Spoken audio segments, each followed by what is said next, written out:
नमस्कार, मैं हूं शीनम शर्मा। स्वागत है इस बुलेटिन में आपका। देश में 1 जुलाई से सिंगल यूज प्लास्टिक पर प्रतिबंध लगा दिया गया है। इसे लेकर अभियान भी चलाए जा रहे हैं और इस बीच सीएम योगी ने भी लोगों से अपील की है कि सिंगल यूज प्लास्टिक के इस्तेमाल करने से बचें।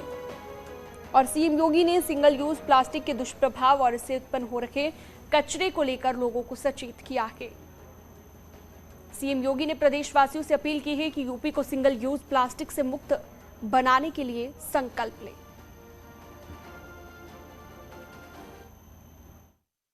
सिंगल यूज प्लास्टिक की विभिन्न वस्तुओं के उपयोग पर भारत सरकार द्वारा 1 जुलाई से प्रतिबंध लगाया गया है। उत्तर प्रदेश सरकार द्वारा वर्ष 2019 में राज्य में सिंगल यूज प्लास्टिक का प्रयोग प्रतिबंधित कर दिया गया था, जिसको लागू करने के लिए सरकार के सभी विभाग अपने स्तर से प्रयास कर रहे हैं।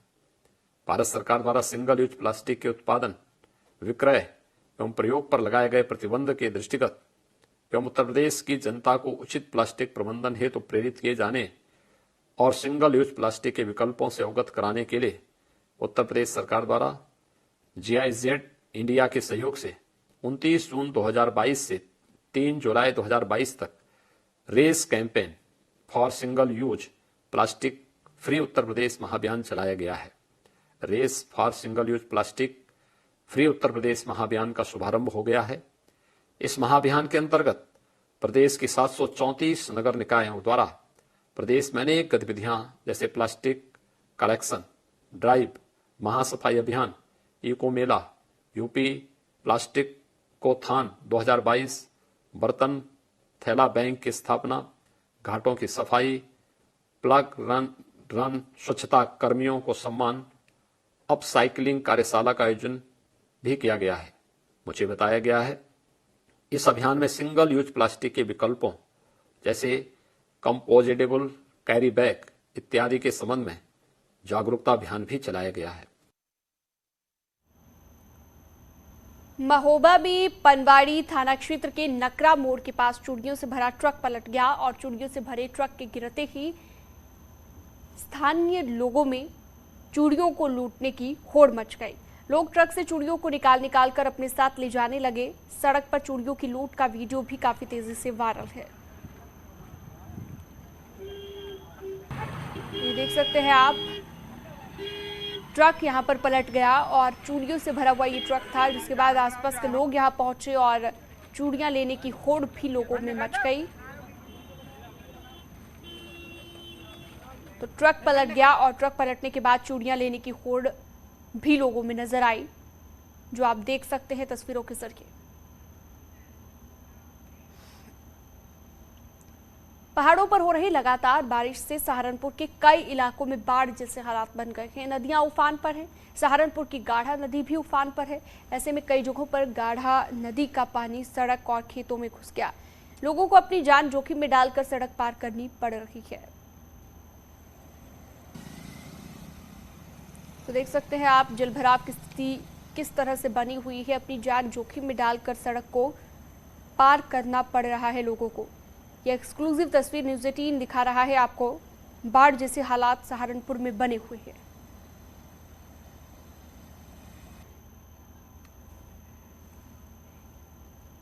कानपुर में परमठ के आनंदेश्वर मंदिर के पास गंगा में नहाने गए 5 दोस्त में 2 युवक नदी में डूब गए। गंगा में डूबने से दोनों युवकों की मौत हो गई। एक युवक के शव को तो उसी वक्त गंगा से बाहर निकाल दिया गया, जबकि दूसरे युवक का शव काफी देर बाद गोताखोरों की मदद से नदी से बाहर निकाला गया। दोनों युवक रावतपुर के रहने वाले थे।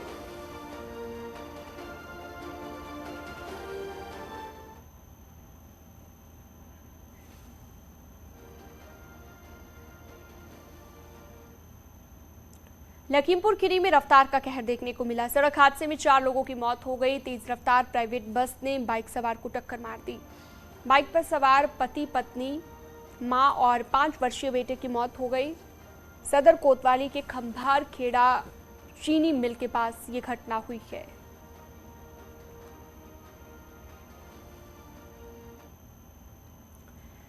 इटावा में गैंगस्टर और खनन माफिया शिव किशोर यादव के 58 लाख मूल्य के 3 ट्रकों को पुलिस ने गैंगस्टर अधिनियम के तहत जब्त कर लिया। आधिकारिक तौर पर खनन माफिया की 4 करोड़ 31 लाख से ज्यादा की चल अचल संपत्ति जब्त की जाएगी। गैंगस्टर खनन माफिया शिव किशोर यादव की पत्नी सुनीता यादव चकरनगर में समाजवादी पार्टी की ब्लॉक प्रमुख हैं।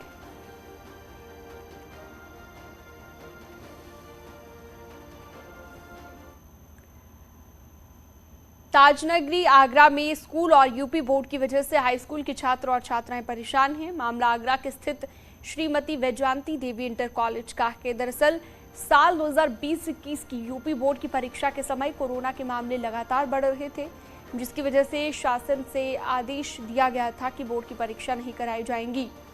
छात्र छात्राओं को 9वीं कक्षा के और 10वीं कक्षा के प्री बोर्ड के अंकों के हिसाब से प्रमोट किया जाएगा। इस हिसाब से बोर्ड के द्वारा परिणाम भी घोषित किया गया था। आगरा के प्रताप नगर पर स्थित श्रीमती वैजयंती देवी इंटर कॉलेज के करीबन 128 बच्चों ने सत्र 2020-21 को प्री बोर्ड की परीक्षा दी। हालांकि सभी बच्चों का प्रमोशन तो कर दिया गया, लेकिन उनकी मार्कशीट पर नंबर नहीं लिखे गए, जिसके चलते उन्हें काफ़ी दिक्कत हो रही है। अब BIOS स्कूल प्रशासन की लापरवाही से बता रहा है। हालांकि गलती किसी की भी हो, 128 बच्चे परेशान।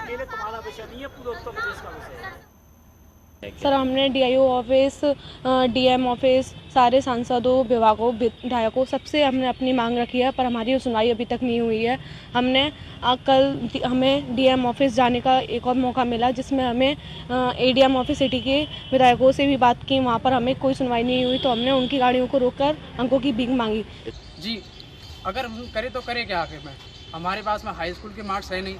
अगर हम इंटर की पढ़ाई करते हैं तो इंटर के पढ़ने के बाद में हमारी हाई स्कूल की मार्कशीट किसी काम की नहीं है, क्योंकि अगर हम किसी कंपटीशन एग्जाम में अगर हम फाइट करते हैं, फिर हमने एक कंपटीशन एग्जाम क्लियर कर लिया, तो उसके बाद में हमारी हाई स्कूल की मार्कशीट में नंबर मांगे जाएंगे। अब फिर भी हमने हमारी तरफ से विद्यालय के सारे नंबर भेजे जा चुके हैं। मेरे पास वो लेटर भी है जिसमें बोर्ड ने जारी किया कि विद्यालय ने किन किन विद्यालयों ने यूपी में नंबर नहीं अपलोड किए हैं, उस सूची में भी विद्यालय का नाम नहीं है। तो आप इससे अंदाज़ा लगा सकते हैं कि विद्यालय दोषी है या कौन दोषी है। मैनेजमेंट ने, इनके प्रधानाचार्य ने जिस समय बोर्ड टेबुलेशन कर रहा था, आंकड़े उपलब्ध नहीं कराए।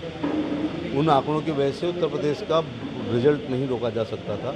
फिर भी इस संदर्भ में वो बच्चे मुझे मिले थे और मैं श्रीमती गुलाबो देवी, जो माध्यमिक शिक्षा मंत्री की स्वतंत्र प्रभार है, मैंने उनको फ़ोन पर भी वार्ता की और उन बच्चों के प्रतिवेदन पर अपना कवरिंग लेटर लगा के उनको भेजने का भी काम किया। 2020-2021 की यूपी बोर्ड की परीक्षा में बोर्ड ने बच्चों को प्रमोटेड करने की बात कही थी, लेकिन आगरा में कुछ स्कूल ऐसे हैं जिनमें बच्चों को प्रमोटेड तो कर दिया गया, लेकिन मार्कशीट्स में उनके नंबर नहीं लिखे हैं। इसी बात को लेकर आगरा में लगातार बच्चे प्रदर्शन कर रहे हैं, अधिकारियों के चक्कर काट रहे हैं। आगरा के सांसद केंद्रीय मंत्री SP सिंह बघेल का भी साफ कहना है कि बोर्ड के द्वारा स्कूल प्रबंधक से नंबर मांगे गए थे, लेकिन नंबर नहीं भेजे गए। यही कारण है कि उनकी मार्कशीट्स में नंबर नहीं आए हैं। लेकिन स्कूल प्रबंधक बोर्ड पर आरोप लगा रहा है और बोर्ड स्कूल प्रबंधक का आरोप लगा रहा है। बच्चों का इसमें कहना है कि इन दोनों की लड़ाई में हम पिस रहे हैं और यही कारण है कि आज हम दर दर की ठोकरें खाते हुए दिखाई दे रहे हैं। अब देखने वाली बात ये होगी कि बच्चों के भविष्य के साथ में इस तरीके का खिलवाड़ कब तक होता है या फिर सरकार इस पर कोई एक्शन लेती है, ये समय बताएगा। कामिर कुरैशी, न्यूज़ 18 आगरा।